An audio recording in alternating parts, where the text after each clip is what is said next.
First look and hands-on of iPhone 15 Spigen liquid crystal glitter case. If you're interested in buying this case, you can check the link in the description below. Protect your iPhone 15 with this simple, lightweight, thermoplastic polyurethane TPU case. It's not just a clear case though. This one is infused with sparkly but tasteful glitter. I just love the look of this case and will keep it in regular rotation. Spigen's liquid crystal glitter iPhone case is quite slim and light, yet it offers some decent protection. It has that touch of whimsy I like, but it's still sophisticated enough to use when I'm dressed up. The case doesn't take away from any of the functionality of the phone, and you can see the Apple logo through the case. The case is thin, just 0.12 inches thick, so it doesn't add a lot of bulk to your phone.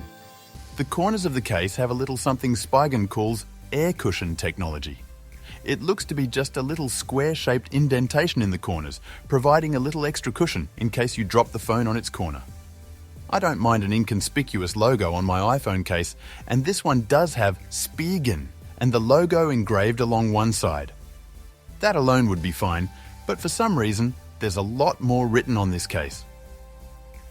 Spigen is a long-time favourite brand amongst the our crew with good reason. The company is known for its great quality cases at great prices. If you don't love glitter as much as I do, Spigen will certainly have a case more in your wheelhouse. The liquid crystal glitter iPhone case is a thin and flexible clear TPU case that is substantive enough to offer your iPhone some protection. It's infused with pretty glitter that adds a touch of glamour.